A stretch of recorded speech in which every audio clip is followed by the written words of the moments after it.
All right, well, welcome everyone to our second Saturday morning coffee chat. Elizabeth Foss and I are so glad that you are here. We came up with this idea of some virtual moms get-togethers on Zoom here when self-quarantine began to start, and we realized there are so many topics that are in our heads and in our hearts as we are trying to navigate this as women and as mothers. And we just wanted to have a place where we could come together as women and talk about these things and try to help each other and encourage each other through a very unique season in all of our lives and a unique time in history as well. So this morning, our topic is the temperament that God gave your family. And our special guest is Laraine Bennett. She is a dear friend of Elizabeth's, and Laraine and I have worked together through the years. Like so random how God brings people together and then back together at different parts in our lives. I was single and in my 20s when I started working with Laraine. We were both the monthly columnists for Catholic Match magazine along with Mary Beth Bonacci. So we wrote on singlehood topics. And Laraine, I don't know if you know this, but I was the first guinea pig when you and Art wrote Catholic Match's temperaments test. They sent it to me. I think I was literally the first person who took your temperaments test way back in the day. So anyway, just some fun connections. But could you just introduce yourself a little bit and tell us where you live and a little about your family? Yeah. Oh, hi everybody. Yes. In fact, our kids were all the first guinea pigs. So before. Okay.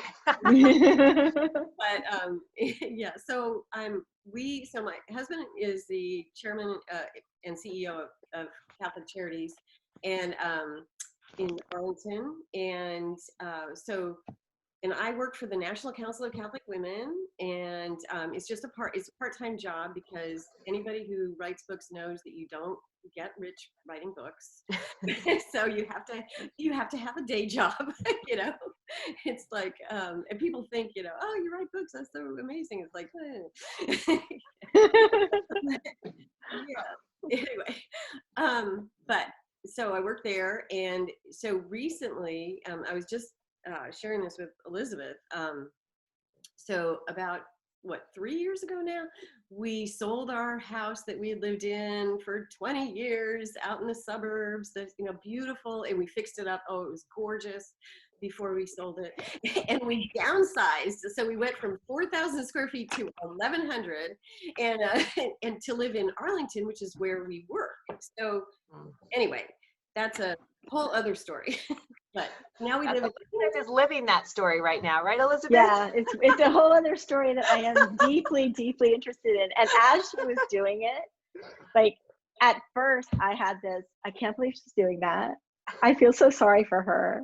And then as my life began to shift and I began to realize that I was about to do the same thing, only not as much downsizing and a drastic geographical switch, then I started watching Laraine very carefully because she's happy doing it. And I think though, Laraine and I have known each other since our kids were preschoolers. I mean, a couple of them, well, I still had babies yet to have, and her littlest ones were babies when we met. But if someone were to say like, what's the example she set for me all this time? Laraine just is joy to me. She just does things with joy. So it was fun to see, even virtually, that move happen, and just the joy that just seems to be her. So I'm really, really, really glad, Laraine, that you're here today, because I think we're far, and I'm glad it's now even and not even a week ago, because I think we're far enough into it now that all these bumps in just togetherness are starting to become obvious, and it's harder right now than it was 2 weeks ago for some of us. So I'm really excited about the wisdom that you can speak into how to make this an opportunity to grow for all of us. Like, I think we all could really grow in this, in character and in virtue, and all those kind of bigger things beyond the, how do I make a Zoom call when there are kids crying? Like, all that's important, but the bumps in the relationships, I think, are starting to really show. And I'm hoping that we can just talk about how to love each other better. We've even morphed kind of the topic we've asked you for, Laraine. We started with the temperament God gave your kids, and we were going to talk about kids, but then Elizabeth was like, I think we need to talk about spouses too. All together now. Yes. Yeah. So Just everybody, Laraine, and us, you know, Can like, you do you know start- yourself well enough, you know? Yes, Just absolutely. that. That's true. That's so true. Can you just start with a little introduction for us, Laraine, to what the temperaments are? Because I'm sure there's some of us on the call today who have never heard of the temperaments and are thinking, what is this, the Catholic Myers-Briggs? Or like, what does this mean? So just, take us back through history a little bit of what these temperaments are and just a little intro. Sure. Well, it goes all the way back to Hippocrates. So we're using the ancient Greek terminology for temperaments. And that is, in case some of you may not have ever heard these terms, but the choleric or choleric, phlegmatic, sanguine, and melancholic. And the reason we go in our books all the way back to Hippocrates and using these antiquated terms is simply that there's this long tradition within the Catholic faith of talking about temperaments. So they don't talk about Myers-Briggs. I mean, maybe they use it nowadays, but they don't talk about whatever. They've for the longest time, there's been saints and popes and spiritual writers, very famous ones such as Tanqueray, who wrote The Spiritual Life. That's like a classic. And they discuss temperaments and how it relates to your spiritual life. And then our books, I have The Temperament God Gave Your Kids here. These are the only ones I have on hand. And this is our first book. So we were trying to bring all that, the depth of that wisdom and the breadth of that wisdom from the church to like modern day parents and, modern day families, and kind of like just share it from a, pretty much self-help kind of, perspective. Right. Just very simple. And the thing that's so great about temperaments is it's very simple to understand. And it's not complicated like Myers-Briggs. It's like, oh my gosh, For sure. So many combinations and so many, yeah. And there's the, the shadow and then this and the that, and way too complicated. This has just 4. And most people are a combination of a couple. And, we talk about that in our books, what possible combinations there are, but it's really pretty simple. And I'd love to share a story that was told by Pope John Paul I, who doesn't get much recognition, but he wrote an essay to Hippocrates on the temperaments. And interesting. Yes, this is really fantastic because he describes in a very short space of time with a little thought experiment how you can identify the 4 temperaments. And I can share it with you if that's okay. I think that would be a really good idea, because I think everybody could then sort of put themselves somewhere. Exactly. Get to know themselves. Yeah, and that would be good. Yeah, you'll probably identify with one of them more than Right. So go ahead, tell us. Here's the story. So he said, he goes, each of the 4 temperaments are going to be faced with a task, a kind of a crisis, like we're facing now, a crisis with the pandemic, right? Well, they're given the task of climbing a sheer cliff. Okay, so the first temperament, the choleric, comes out and he goes, awesome, I'm going to climb this cliff. This cliff is going down. It's my mortal enemy, and I'm going to tackle it at once. And he's off and climbs the cliff. Okay, so that's the choleric. Get it done. We're going to do it now. It's done. Then the next one is the sanguine. So the sanguine sees the cliff. It's a huge cliff. And he's like, oh, this will be fun. I can't believe it. I've always wanted to climb a cliff. You know what? I think I need some new climbing shoes. Yes, maybe some new clothes. So, okay, I'm going to start at once. And he gets about, 1/10 of the way up, if that. And he goes, oh, wow, this is way harder than I thought it was going to be. You know what? And I didn't even bring any ropes. I mean, look at how tall this is. Oh, forget it. I don't cliff climbing is not for me. I think I'm going to go, you know what would be cool? Maybe I could go on a safari in Africa. That sounds like something for me. So think of Tigger, you know, yes, thistles are what I like the best. No, Tiggers don't like thistles. Anyway, so that's the sanguine. And then the third one is the phlegmatic. So this is the very, you know, very thoughtful, very slow to think about these things. And he's like, you know, this looks really daunting. I don't know if I could do this. This is kind of scary, but let me see. Let me go take a look at the cliff. Okay. Let me see the height. Let me measure the trajectory that I would go. What kind of equipment would I need? He takes all these notes. He thinks about it, measures it, and it takes, you know, months, but eventually he climbs the cliff. And then the last one is the melancholic. And the melancholic goes, are you crazy? Do you want to kill me? That's the end of it. I'm going to die if I climb this cliff. So no. Anyway, so he tells that in, like, those are my words, but basically that's the story he tells. And you kind of get a picture of the different temperaments, the way they respond to things. And it's not like your total personality. We always have to say this caveat here. It's just that part of your personality that you're actually born with. So it's kind of the way you're hardwired. And you're hardwired sort of like to react quickly or not quickly, or you slow to react, quick to react, long-lived reactions, short-lived reactions. So those are kind of the way you determine what your temperament is, basically.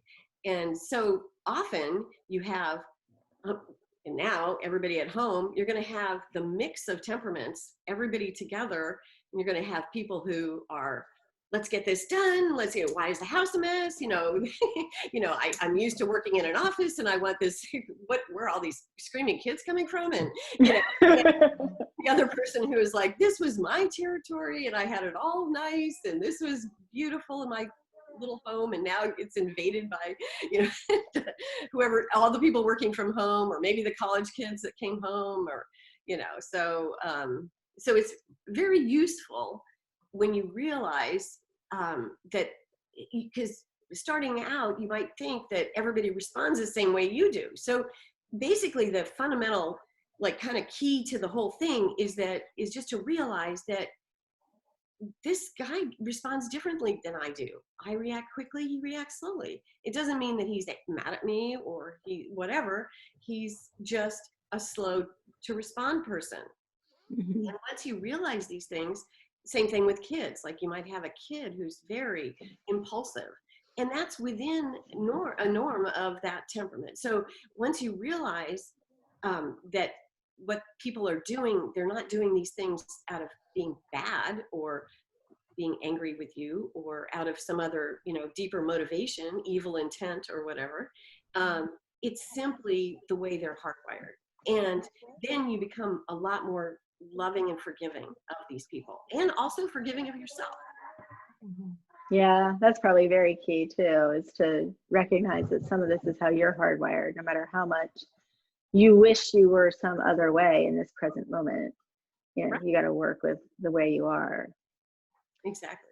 Is there kind of a playbook within the temperaments for what certain temperaments need? Like, is there a certain temperament that needs quiet, needs people, needs to verbally process it all? Because I think knowing the needs of each temperament and being able to look at the different people in your family, some are going to grieve this self-quarantine probably a lot more than other temperaments. Right. Absolutely. I think this kind of brings it out. Like, in fact, in a time of crisis, I think our tendency might be to respond more within our temperament rather than, like when we go to work or whatever, we are used to responding in the way that work requires, or we're at school, kids always behave, better probably for their teachers at school than they are when they're home or whatever. But now we're all home, and our needs might be more obvious. And I think for sure the extroverted temperaments are going to be more affected by the fact that they have to be isolated, socially isolated. And then the introverted temperaments are well, they tend, probably, I'm thinking, especially if you're melancholic, which would be the most introverted, there's going to be a lot of internal anxiety and fear about the pandemic, I think. I think that's super interesting right there, because I think probably I am melancholic and introverted, and people keep saying to me, "Oh, you must be loving this because, you know, you're introverted, and now the whole world has an excuse to be introverted." And one thing that I speak to that is, first of all, I am in the same house as 7 other people right now, and I am literally in my laundry room. So, you know, to be introverted with other people who are with you all the day is something. But what you're saying about melancholics and a tendency towards anxiety, like that's a thing to need to know. Yes. Because the isolation part of it magnifies the anxiety part of it. I'm sure of it. Absolutely. The melancholic is also the one that feels the deepest of all the stimulus out there. Okay, so the pandemic, we have a crisis. The melancholic, it's going to be deeply, deeply felt. So I would say, and because they're the most introverted, and as you go, it's kind of can I do my show and tell here? Here's a little, it's a circle. I don't know if you see this, people? Yeah, and it's not even backwards, which is great. Oh, it's backwards? No, it's not. That's great. I thought it would be, but it's not. Okay, at so all. The most extroverted is the sanguine, and the most introverted would be the melancholic. And then as you go, choleric can go kind of in between either way. And then the phlegmatic, the same. And you could be anywhere along this. So you could be a sanguine phlegmatic, or you could be a phlegmatic melancholic. You could be a melancholic choleric. You could be a choleric sanguine. Anyway, you could be anywhere on the circle. But it kind of shows that the idea that the deep, how did I get on here? Where's the rest of it? I did that. Oh, that was me. Can I go back to the seeing people? Yes. Oh, thank you. Hold on. Anyway, Are you seeing just yourself? No, I see you now. That's okay. Good. Okay, that's good. You're going to see who's talking. Oh, yeah. Oh, cool. Okay, that's awesome. So anyway, so there's this it deeply resonates within the most introverted, and the melancholic, I would say, is going to be feeling this the most deeply. Now, the extroverted might, and let's say and oftentimes people marry opposite temperaments. I know we did. So like you have the deeply concerned, the sensitive, the melancholic who's experiencing this excruciating, situation. And then if she's married to a sanguine, he's like, what's the problem here? You know, they can make light of the situation because for them, it kind of like bounces off in a way. And they're, in fact, maybe the risk takers. So if you have, I was thinking I should mention this, like kind of importantly, let's say you have a teen who's a sanguine teen. Oh my gosh. You got issues. I just was reading our little local Facebook page for where we live now. And they were saying there were a group of teens that were outside, throwing bottles at buildings, and they were like getting in trouble basically. And I was thinking, they're probably a group of, there could be a sanguine ringleader or whatever, and they've kind of like, it's like, okay, enough of this. We're going out. I need my friends. I need to do stuff, and then they get in trouble. But not necessarily. I'm just saying. But they're more likely to be the ones who are gonna push the limits of the actual physical quarantine part of it too. So as parents, it's like we have to recognize what their needs are and what is being expressed here. Like they really do need their friends. And how are we going to address it and help them work through this? And not just say, well, sorry, that's it, you're on lockdown, Right. It's like the worst to do. You can't go, you're butting heads right up against their greatest need, as Stephanie pointed out. Like, what are the greatest needs? So for a choleric in this situation, I'm guessing, but the lack of control must make them nuts. Yes. Yeah. And they're probably going to try to control. So, Yeah. in fact, I was just talking with my husband about somebody we know a choleric. Well, we know a few cholerics that are right now violating probably the rules. Yeah. You know? Right. It's like, Right. They're going to be the ones who kind of want to defy whatever there right. is to defy. Yeah. And so one because they want control. Exactly. And they have their agenda, their goals set, and they want to achieve those goals. They're not going to let this pandemic get in the way of their goals. You know, right. It's like that mountain, I'm going to climb it. It's, you know, it's interesting. And for them. So it's interesting to me, Laraine, you said that people tend to marry, could potentially marry into the opposite. So you were mentioning like a sanguine melancholic pairing, or even a melancholic choleric pairing, you know, any of those, you've already outlined very different ways of approaching. So you've got somebody who's anxious and wanting to kind of hunker down and be safe in that. Yeah. And then somebody who is looking at the same situation and their response is exactly opposite. Exactly. And now they have to live in the same place. And whether we're talking a parent and a teen, or a parent and a kid, or spouses, there is a lot of friction there, right? Exactly. And so that's what we have to like work through, kind of realizing that what the other person is, what they're doing and saying, like it can be incredibly irritating or annoying or hurtful, but they're not doing it on purpose. So that's the first thing to realize. This is not, they're speaking out of they're behaving out of their temperament.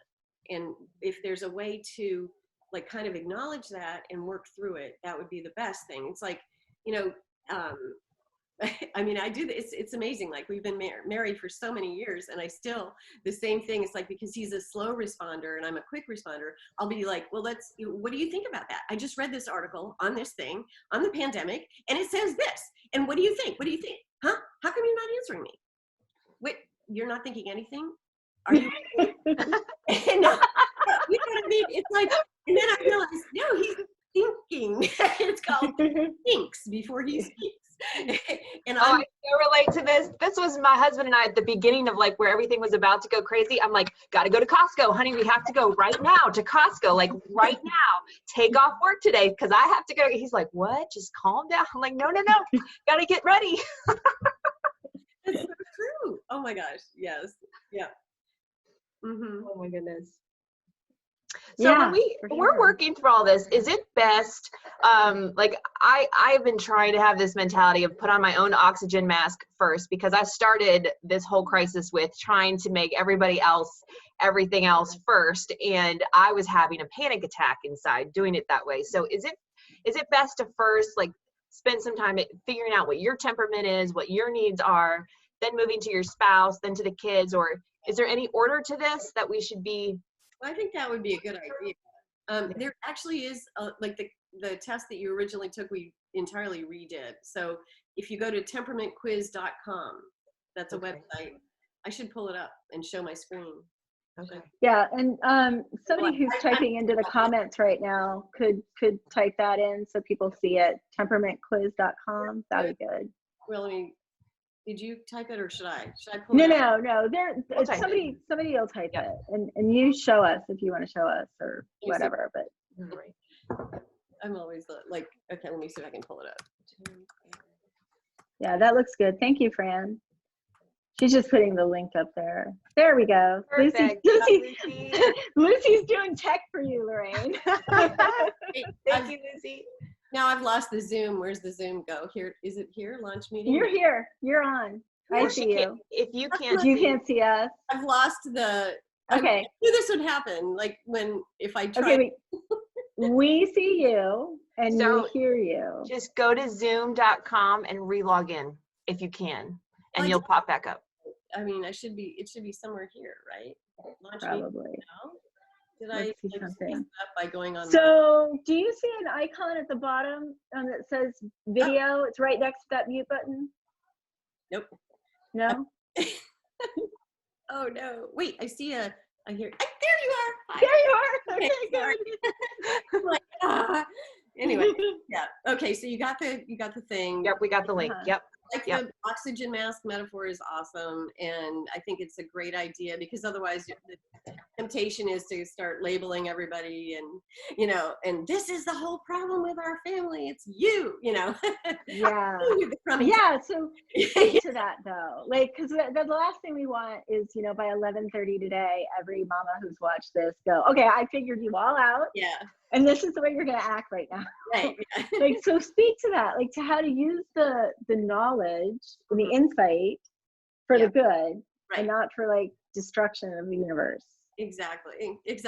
Well, part of the key thing is realizing that it's one of the reasons it's very Catholic is that it's not talking about your whole personality, whole character, which character is arguably the more important thing.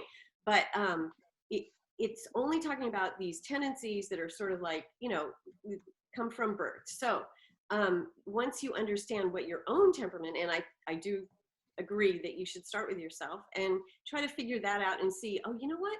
Yeah, I do tend to react in this way. And it sometimes, may not be the best way to react. So the ideal is to look at the situation you're in and say, what would be the most prudent reaction, or what is the most virtuous way to respond in this given situation?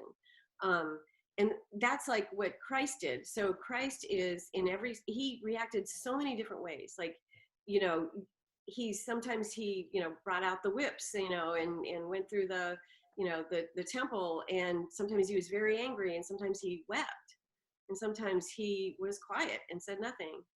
And but he was always responding in the most perfect way to whatever situation. So our goal is to work toward that, is to, by understanding our temperament, see if we don't understand our temperament, we're more likely to respond out of that temperament.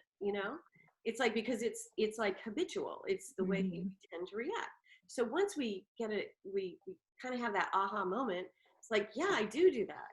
I am very impulsive. So, it's amazing how many years I'm still working on this. But anyway, so like I had to like have bosses like get angry at me and say, look, you can't talk to me like that. I'm the boss. You're not the boss. I'm like, oh, wow, thought I was the boss. I literally had to get in trouble over these things. So, but so what I'm working on is growing in virtue. So, so for parents to really be aware of each of their kids, that whatever temperament they are, there's going to be a virtue that is kind of opposed to that, and is the most difficult virtue for them to acquire. So you have to help them as parents. So let's say you have an impulsive sanguine child, and very talkative, very extroverted, very impulsive, wants to go, do, a gazillion plans. Well, and they start and they stop, they can't persevere. As a parent, you can help them grow in the virtue of perseverance, or maybe listening. That could be another thing, that empathy for the choleric, for sure. For the melancholic, it's going to be maybe coming outside of your head, let's get outside of you and look around at the other people in the room and see what, maybe what their needs are, and for the phlegmatic, again, they kind of have to grow they tend to, like, I was going to go through all the, potential responses to a crisis, like I think that'd be great. Yeah. Can you do that? Yeah. So like the phlegmatic, for example, is the very quiet one, very easygoing. He's like never causing trouble. You might forget about that child if you have a large family, that child is kind of left in the dust because they're not the squeaky wheel. So they're not getting they're not getting the attention maybe, but the danger there for them is to withdraw, and they just kind of go into their little, cave or something, and you think they're fine, but inside they may not be. They actually, so as a parent, you might need to draw out of them what's going on. Talk to that child about what's happening out in the world. They might not reveal to you their concerns, their fears, their anxieties, or whatever. Yeah. Okay, so briefly looking at your wheel, then we did phlegmatic. What is the danger for the sanguine? Like, Oh, we talked about that. They're the ones who are going to really push back against. They're going to push back and give you a little bit of trouble, especially if they're at that age where friends are all important. You know, when they get older, they'll get past that because they're growing in virtue. You know, and they're growing in experiences and developing their character. And that's what I wanted to say about the fact that it's Catholic, is that we're always free. So we're ultimately free to respond. We're never determined by our biology. We're not determined by our environment, as the behaviorist would say. We can change our reactions. We do not have to react in any way. So we can choose the good. We can choose to respond to every situation in the most prudent, the most virtuous, the most loving way. And that should be our goal. And we can start with ourselves, work on that, and then look at our kids and maybe we could take the test. Well, in our book, we have like the temperament God gave your kids. We have a little kid test. So you can the parent can take that test for the child, based on as well as, and then you can sort of figure it out, what you think they are, but you probably can figure it out just being moms. And then help them by like small, taking baby steps toward the virtue you want to help them acquire. I had a couple private messages before the call today from women whose husbands are melancholic and are internalizing a lot of anxiety. And I had an email from one wife who was saying, I don't know how to help my husband through the internal anxiety he's experiencing from the pandemic, from the economic crisis, like all the things, and everything's internal. It's not coming out. How to help him, just knowing that it's all going on inside and so much anxiety, how to be a good wife to a spouse who's dealing with that. I think that's going to be a big theme as we head into like week 3 and 4 of this, especially if, and I don't think it's limited necessarily to melancholic heads of households. I think they're going to feel it intensely, but can you imagine what a melancholic choleric is feeling right now? Like, no control and anxiety. Like, what do we do with that, Laraine? Yeah. Well, I think, gosh, so let's talk about spouses. Is that what you're? Yeah. I think. Well, I think the first thing is to help them get off their internal, like, they're probably like in their head going over all lists of things, and they're so like, it's creating more anxiety. So help them, like, maybe let's schedule a nice little chat. Let's, after you're done with work for the day, put it away. Let's just sit down, have a glass of wine, let's talk about the day and talk about what you're going through, and just kind of encourage them to relax and put aside, like, maybe they have to put down the phone and close the computer. And, you really have to encourage that. But I think that ultimately they would want to do this. And you just, once you get them into a safe space or say, like, so they feel safe and they feel nurtured, and, then you can kind of, I think, talk through, because it's good to get it out there, get it out in the, not to be constantly, it's, going on and on and on like that, the hamster on the wheel, and it's going through their head and they can't sleep. And, it's, they need a space to also unwind and relax and let go of that. And if it doesn't, like, if they don't, I think, because we can't go out, we would normally say, let's go out to dinner and just have a couples night or something. Or maybe you could go into the church and we went to our parish church, and there was only 2 other people in there, and you could sit there and just, like, really be quiet and meditative, and just pray with each other. I think that would be a great thing to do together. But, like, very gently, like, I would go gently with the melancholic. And also the choleric. See, the choleric aspect, if the person is melancholic choleric, they're going to have a little pushback on that. So if you're melancholic phlegmatic, you'll probably go along with it. Melancholic choleric, they're going to be like, I got this. I don't need to talk to you about it, you know, or choleric melancholic, you know, because they're like, they don't want to reveal, they don't want to go there. It's like a choleric has fortresses built up. You know, they're kind of like, I'm the tough guy. I'm in charge. I'm not going to reveal my weaknesses. Yeah.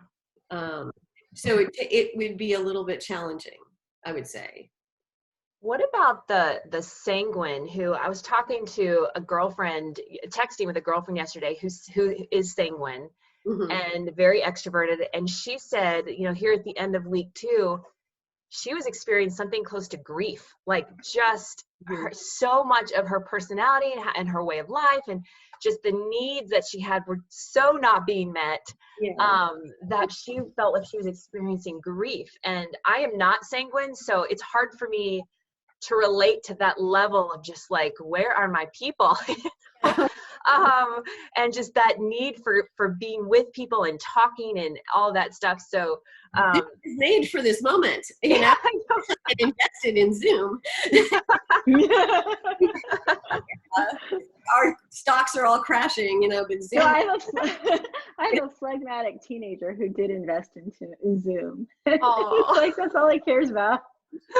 Everybody go Zoom. Awesome, smart kid. Yeah.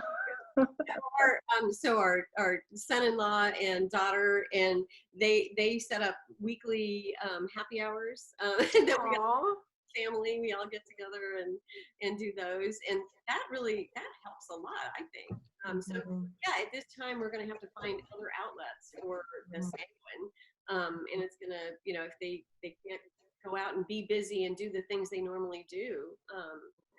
I know I love like just going shopping, you know. Well, everybody loves shopping, right? No. Yeah. Okay. No. I'll go shopping with you, Laraine. I'll do it any day. You know, it's like outlet. You know, it's like, oh, we can't have that outlet. What are we gonna do? You know, shop at the grocery store.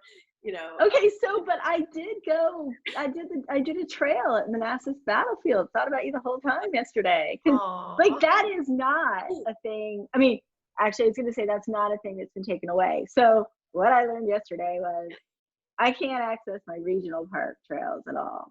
But the Battlefield's a national park, and it hasn't been closed, and so you can park and you can I love it. That's one of my most favorite places in the world. Like, I remember that you used to run it a lot.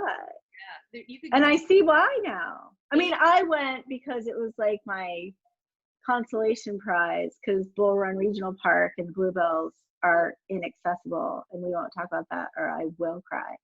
But there are some Bluebells at Manassas at the Battlefield Park. So we went yesterday and did that. I totally see how that could just be such a great place. So there are still some of those outside, you know, in the world things.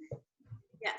Oh, for sure. And for me, that's like critical. Like, I have to go running. So that for me, that solves the problem of like not going places or doing that is pretty vital. And so yeah, the Battlefield is wonderful. I love it so much. But I can tell you where there's some Bluebells. Yeah, are they accessible? Can I go there? Okay, so where I used to run along a path, it was in Bristow, and it was by the creek, and we couldn't be closed. Oh, you know what? I think near what's the name of that? I think Marianne Vanderwoody knows where that is. Yeah, I'm pretty sure. Braemar. Yeah. That was my old neighborhood. I know where that is too. Yeah. I'll have to text you. Yeah, that's where I used to live. It's gorgeous. Yeah. They just like are blanketing near it must have something to do with water and forest. It does, 100%. It's got to be damp and it has to be shady. Yeah. So that's what it is. Yeah. So the Battlefield has a limited amount because, you know, a lot of the Battlefield is wide open, you know, but right along the creek, there's some. Yeah. So, and you know, I mean, not to maybe bring this back to the topic, things that are kind of antidotes for each of us. And I think that the whole nature thing, that maybe no matter your type, there's some Oh, There is some real benefit to mhm. being outdoors. Yes. And I mean, it's pouring right now, but to being outdoors and to being in nature, you know, and that's going to be dependent on where you are geographically and how accessible that is right now. I know last week we were talking, Susan's husband lives on a farm, and she was saying, you know, a lot of things that other people are struggling with, they're not, because the accessibility to outside takes care of the need for, you know, living with 7 boys to go out and move in a purposeful way is right there outside her front door. And not everybody has that. And I know I have heard so many moms in the last week so frustrated by the fact that playgrounds and basketball courts, tennis courts are all shut down. You know, you can't do that. And that need to move and need to breathe and need to be outside is a real need, I think, no matter what your type. Although I think that some types don't recognize that need in themselves as readily as others do. That's probably true. Yeah. And that's another thing. Remember the question about the melancholic that you were saying, that you go on a walk together. I mean, that's really simple, but that takes you out, that gets you out in nature, you know, get some fresh air and a chance to talk. In fact, we used to have like our most difficult conversations would be when we took the dog for a walk. Well, now she's too old. Moving. Yeah. But yeah, we would be on this long walk, and then, you know, we'd be way out there and he's stuck. And so I can bring up the topic, you know, or whatever. Yeah. Or vice versa. And Right. walks are good. Walks are very healing. And I've noticed too, so many people with their kids out doing like nature walks, and their parents are like naturally homeschooling that. Remember, we used to talk about it as the teachable moment, you know, and that was a word, right. buzzword for homeschoolers. But they've got tons of these teachable moments now. Everybody, it's actually quite heartwarming to see. I agree. Parents out with their kids, and they're like, oh, look at, there's a daffodil. Yeah. And they're like consciously trying to do things with their families. I definitely saw that yesterday at the battlefield. Just so much, and in everybody's different way. You know, there was the dad that was the history buff who was reading all the signs aloud, but then there was another dad out there who had like a remote control SUV that was pretty big. I mean, it was, you know, and he was showing his kid how he could get it to go just close enough but not into the water, and you know, how he could get it to go up the hill, and how he could, and I mean, everybody had their own little thing, you know, that they were out there very engaged with their children. So yeah, it's so true. Yeah. And people, there's also a dad on the conference call the whole time too. So wow. There's that. I can tell you way more than I probably should about what business he's in and what his problem was. The whole place knew. It is being, you know, completely gone out the window. Yeah. Yeah, that's true.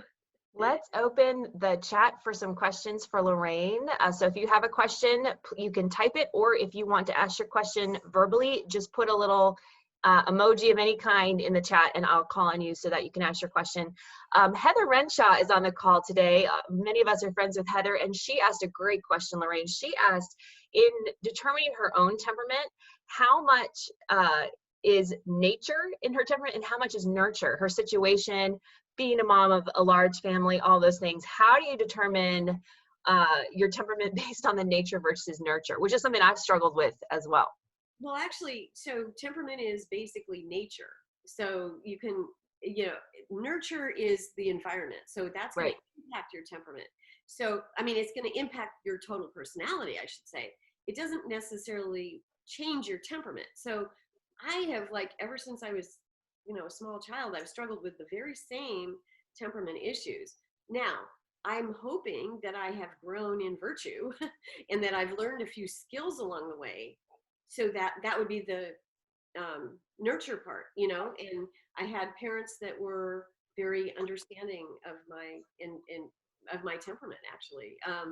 And so when you're trying to figure out what your temperament is, it's not like how the skills you've learned or the family that you grew up in or the number of kids you have or the virtues you've acquired over the years. You just eliminate all that. that's not part of it. That's excellent. Like, that's part of your total personality, but that's not your temperament. In your temperament, you just kind of want to get to know what it is, just so that you can avoid falling into that rut accidentally, so that's the main reason. It's not like it's a scientific thing or whatever, it's like you don't have to have this completely figured out, but you just kind of know how you basically tend to react. It's like if you're having an argument with your husband, it's like, what do you tend to do? Everybody knows what they tend to do, It's like so I'll speak for myself. I tend to lash out. That's my thing, because I'm the extroverted. I tend to go out. So I'll go on the offensive, which isn't pretty. It's not good. But, and he is the opposite temperament. So he's internalizing. He's just like sitting there, stony faced or whatever, but inside it's like, oh boy, who is this bitch I married, But anyway, it's like, but knowing that is like the first step to, overcoming it. And it's a lifelong battle. And the saints, they had the same problems. Saint Jerome was famously had a horrible personality. I think the Pope kicked him out of Rome and he went to the Holy Land, to live in a cave because people hated him. His personality was awful. And then he ends up doing his greatest work, which is translating the Bible. So, it's like even your frustrating tendencies, forgive yourself for those, because God made you this way. And that's what we say, God, temperament God gave you. He started you off this way. So, forgive yourself for your temperament and move on and grow in virtue. I love how you talk about in your first book, mentioning saints like that. I remember you talking about St. Paul in this book, how God needs all four temperaments, but that grace overcomes the more negative parts of each temperament, and how God he needs all of them, but then there's grace for all four. That was so encouraging to me. It's worth getting the first book just to read that section, I feel like, because we all need to hear that. Yeah, thank you. Did I answer the question, Heather's question? Yes, I think so. And then let's see, Jackie Novak, you have a question. I'm going to go ahead and unmute you here, so you can go ahead and ask yours, Jackie. Okay, so I have 5 kids, and they are all a different temperament. And so I'm trying to figure out how to stay in our house and not squash the melancholic and leave them in the corner crying, and not let the cholerics run the show all the time. Yeah. So I'm just wondering, how do you balance it in your parenting when you can't really get alone time? Because there's nowhere to go. Right. Everybody's stuck together. Wow. That's a great question. So let's start with the choleric. And so you have a choleric child. Maybe we could get them busy on a project, something big that would be challenging and take them away from bossing all the other kids around the house, if that's what's happening. And then, I don't know what, male or female or whatever, but you could probably think of something, and, get them like, okay, can you organize a scavenger hunt, that we're going to do in the neighborhood? That was something they did around here. Maybe you could, if they're, social media, friendly, then they could set up something via social media that they can invite other people to participate. Like what they did here was everybody got the message that to put a certain thing in their windows. So then the kids would go walking around at a safe distance, and try to identify or, see how many they could get. Anyway, there's a project maybe that your choleric can get busy on, so that he or she is not tormenting the rest of the family. And then the phlegmatic, I think you're going to have to just take that time to draw them out and just be very aware of the melancholics. Like they get very sensitive at times like this. And I was going to say, all 4 temperaments have this, everybody has a tendency to maybe when they're under stress to express the bad parts of their temperament or what they're worried about, their anxieties, in kind of an inappropriate way. So what your goal is not to get upset and angry and punish their behavior, but to try to understand as a mom. It's like, let's try to get to the bottom of this. Like, why are you, what the melancholic might be, their anxiety might come out in being very critical and picking on everybody in the family, and torturing they each have their own way of torturing their siblings or something. Yeah. But they might be very critical, and then it's just driving everybody crazy, and so you have to, like, what are you worried about? Let's talk about it. And just, everybody, I think that really as parents, we do need to try to draw out what is going on underneath the surface, because the behavior is not, you could punish the behavior, but that just gets you in this cycle of punishment and, timeouts and whatever is just ongoing. You need to get to the bottom of it, and maybe draw the phlegmatic out. Let's find out what's going on inside their inner world that's a mystery to everybody, including themselves. And then the sanguine, you're gonna, maybe they'll be the life of the party at home, and they'll come up with wonderful, games or, whatever things to do.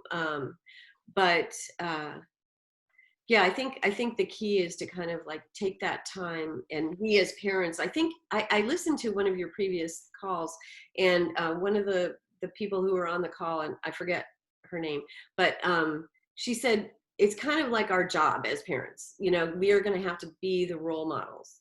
We're going to have to be the adults in the situation and not contribute to the chaos. Right. Mm-hmm. Yeah. Do you know? Yeah, I don't remember who it was, but it might have been Melody last week. I think so. Yeah. Now, Laraine, what about bringing your spouse into this conversation of temperaments? Because your husband, Art, is your co-author in all these books. You are able to discuss with him the temperaments because you both get it. You both understand. Some of the women on this call, their husbands have never heard of the temperaments, are probably, some men are not going to sit down and read your first book. How can how can the women on this call introduce their spouse to this topic and start the discussion for their family? Like, what's the easiest place for them to send their husbands for, like, learning what this is? So when they're in the shower and they're captive, you go in there and you I read this thing. This is really interesting about the temperaments. Have you ever heard of the temperaments? And you do not ask them to read the book. Like, that's a no-go. They're not going to want to take the time. Yeah. They care less. And you can't be too annoying about it. You're going to have to just do little snippets, throw those little teasers out there, So, and then the best thing is anyway to work on yourself. So it's always you can't change, you have to kind of go with the principle that you're not going to be able to change somebody else. You're going to have to change yourself and your own reactions. So if you figured out what he is, then that's 3/4 of the battle right there. Mm-hmm. So you can knowing what his temperament is and yours, then you can avoid some of the landmines, So yeah, so before my husband was at Catholic Charities, he was a counselor, he was a therapist, and he could do therapy with one spouse, he could do couples therapy and see one person. It's possible. So the point being, there are some men who, most men probably, they're not going to be interested in this at all. Mm-hmm. Yeah, but you can also spin this very creatively, because a lot of guys are analytical and like to figure things out. Mm-hmm. And if you appeal to that side versus it's not, we're going to sit down and talk about emotions or something that's going to have them running. How about here is this little quiz. Figure out our kids for me. Yeah. Another one is if you have a choleric. We used to work. A friend of ours is a dear choleric with 12 kids. And he's always running everything, including the swim team. He taught in the school. He taught math because his wife would say, "Look, they have a lousy math program. Can you please fix it?" And he'd lay out, "Okay, I got it." And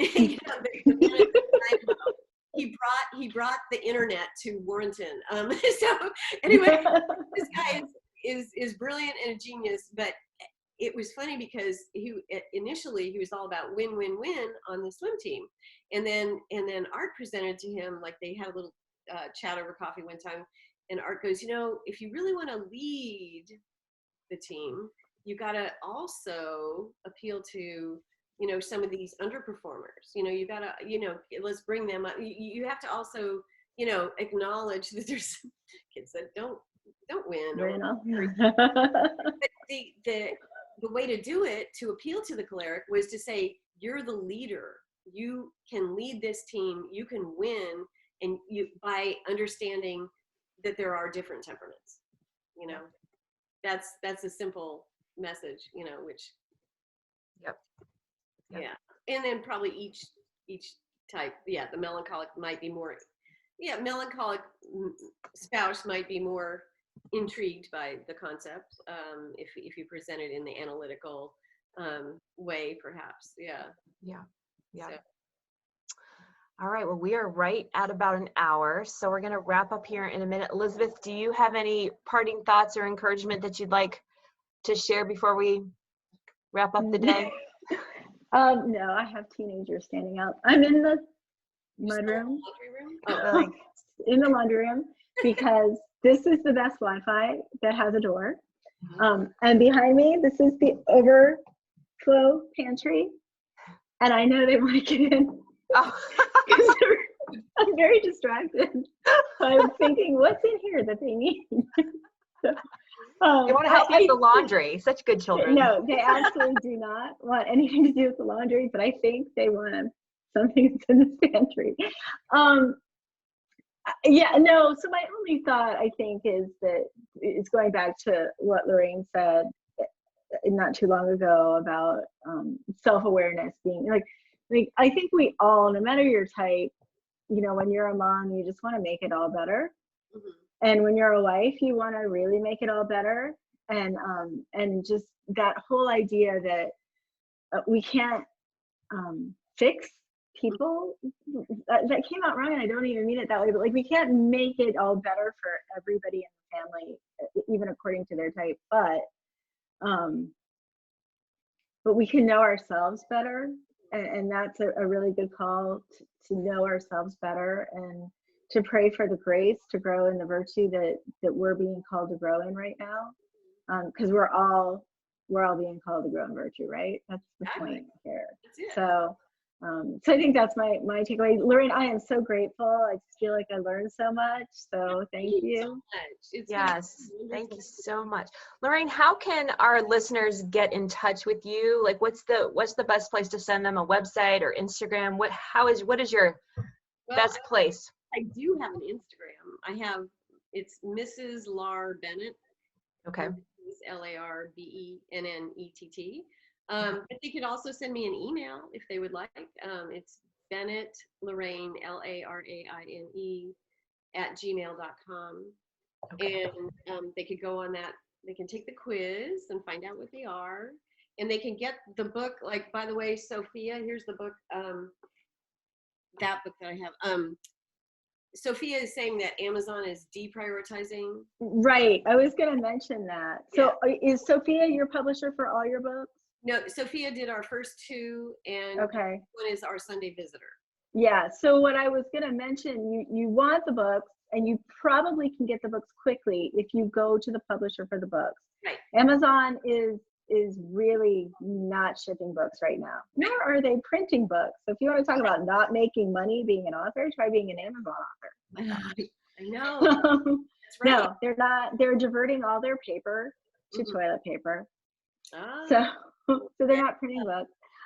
So get Loraine's books, but go to Sophia and Student Press or to Our Sunday Visitor, because they are still shipping, and you'll be able to get it that way. And Lucy, thank you for being there in the comments, and secretary of the day. Good job, Lucy. Instagram, and she'll hook you up with where to get the books. So and then we can. So somebody's saying Amazon is shipping books at normal. That's not what they told me. So anyway, It might depend where you are too. Yeah, Some areas yeah. are, I think some areas aren't. Okay, but Laraine has fantastic books. I realize I have all 3 of them here. Here's the spouse one, The Temperament God Gave Your Spouse. The Temperament God Gave You is the first one. Temperament God Gave Your Kids. They're all wonderful. And then take that quiz. That's a fun thing for the weekend. We all need something fun and different to do this weekend. So take the quiz, even just you and your spouse, and start that conversation this weekend. So this was recorded, and this afternoon I will have the recording up on YouTube. All of our past Zooms are going to be on YouTube. The link is in my Instagram profile and Elizabeth's. Elizabeth is at Elizabeth Foss, and her website is elizabethfoss.com. I'm at Stephanie Weinert and stephanieweinert.com. Our next Zoom is Thursday night, 9 p.m. Eastern, and we are going to have as our special guest Sarah McKenzie. Our topic is her book, The Read Aloud Family, Making Meaningful and Lasting Connections with Your Kids. This is such a great season and time to begin that habit of reading together as a family, of reading aloud, and Sarah McKenzie is just the best. So definitely register for Thursday night's call. And then next Saturday, our topic is how to do, as moms, we're heart of the home and kind of heart of the domestic church here, how to do Holy Week and Easter celebrations at home, because many of us are not going anywhere. We're not going to be able to shop anywhere, and we're going to have some special guests joining us to talk about how we can liturgically live this most important season of the year from home with some really practical ideas. So please join us. You can register for those calls on Elizabeth's Instagram or my Instagram, and we will look forward to seeing you then. So thank you again, Laraine, and thank you ladies so much for coming today. It was so good to see you. Have a great weekend. Thank you. Thank Bye. you so much. That was awesome.